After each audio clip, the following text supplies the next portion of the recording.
Now comes the wines. I recommend deciding on a price range and choosing a couple of different wines from each category that you need, and then have a blind tasting with some of your friends to discover which ones you like the best. It's a fun way to narrow down your choices, and we do have choices. Let's talk about red grapes. Cabernet Sauvignon is king. Everyone knows Cabernet Sauvignon.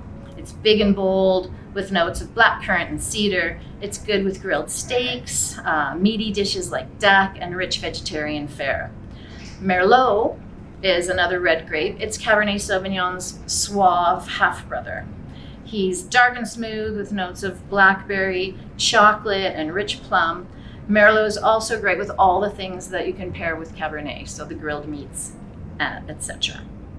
Gamay is light and bright with notes of cherry, strawberry, and a delicious, almost cranberry acidity, which makes it super versatile.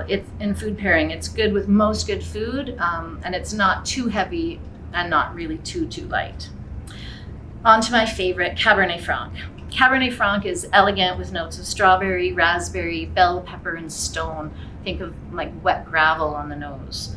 In weight, you'll find it between the Cabernets and Merlots and the Gamay. So if you want something that's not too big and not too light, it's just Goldilocks. It's just right. So now for some white grapes. Most people have heard of Sauvignon Blanc. It's big and tart. It's got notes of passion fruit and grapefruit. You can have it with herb-driven sauces on tofu, chicken, fish, and cheeses like feta and chèvre.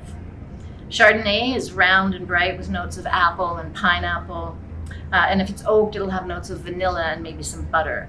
It's great with creamy cheeses like brie, creamy dishes like lobster. You can have it with sushi or vegetable risotto, those kind of things.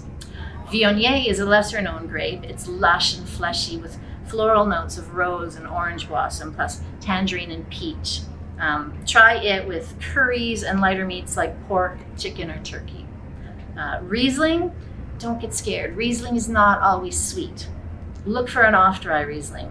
It'll have notes of apricot, nectarine, delicious apple, and pear, and it will be great with Cajun, Chinese, and Thai cuisine, as well as Tex-Mex and maybe roasted pork. Like Gamay, the acidity and brightness in Riesling provides a contrast, which is what you're really looking for when you're pairing food and wine. So I recommend that you taste these things over the course of time and decide which ones are right for you. And use the internet. Look up different grapes or different dishes online and find out what matches you think might work for you.